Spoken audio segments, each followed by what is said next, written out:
let's dive into number one, reserves. This is something that you should have going into it. Yeah.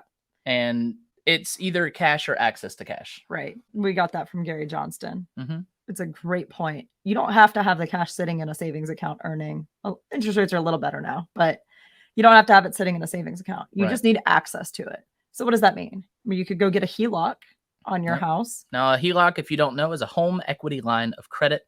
That means you have enough equity in your home that you could go to a bank and say, I want to utilize some of this equity in my home. Mm-hmm. And they will give you a second position mortgage on your home to access some of that equity. Now, let's say you have a $300,000 home and it's worth $500,000. You're not going to be able to go pull $200,000 out of your home. The bank is going to create a leverage position to where you're not over maximized. Right. But a lot of them will go up to 90%. So you can get significant money out. Yeah. Just understand HELOCs can be risky. HELOCs can be a little unpredictable. Make sure you read the fine print. Yeah. And a lot of times they have floating interest rates. Mm-hmm. So you just want to make sure you know what you're doing. But it is a way to get access to cash. Yeah. We did an episode a while back, probably in the episodes 10 through 20, somewhere in there, where we talked about HELOCs and how the irresponsible utilize HELOCs to go fund toys or vacations, paying off the credit card. Yeah. So if you use it to buy an asset, though, it sets you up to buy an asset or as those reserves. Yeah. It just gives you a good, comfortable place to be, I think. And if you're in a position where you just bought a house and you're like, well, I just bought a house, I have a great interest rate. Maybe you bought it, a couple years ago, 8 months ago, or, a year and a half ago, and you have great interest rates, but you bought it at the top end and you don't have a ton of equity. That's okay.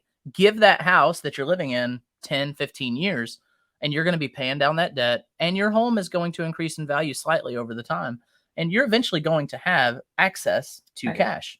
So don't feel like, you don't have the ability to get started or anything like that. I remember we bought my first house and you had a house, but there was no equity in your house either. No. And we were trying to do a deal and someone was like, just take out a HELOC. Like a lender was telling us, or that we could use the equity in our houses, like collateral and all this stuff. And I was just like, there's no equity. Like we both bought on the top end. And I bought mine the top end in 2016 for me and 2018 for you. And we're like, we don't have equity. Right. Like I just had to rent my house out because I couldn't sell it. Yeah. But what we did wind up doing, which I don't necessarily recommend, but here's what we did. We took a loan on our retirement accounts. Yeah.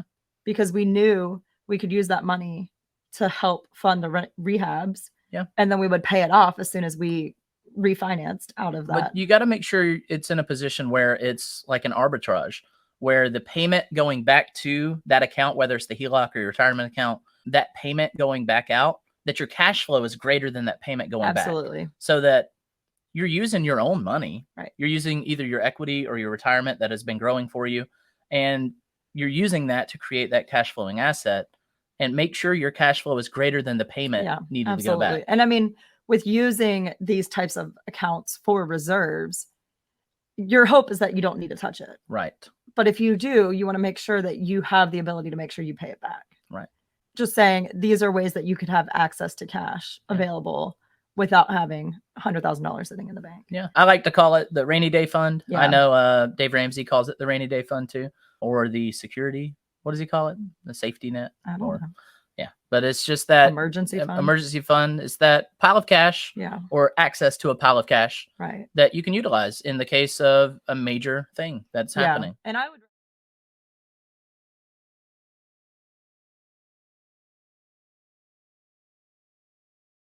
I would recommend 2 to 3 months of your operating costs in that account ready to go. Yeah. But if you're getting started and you are buying new houses, you don't need as much reserves as if you're buying 70s houses that you're minimally fixing up.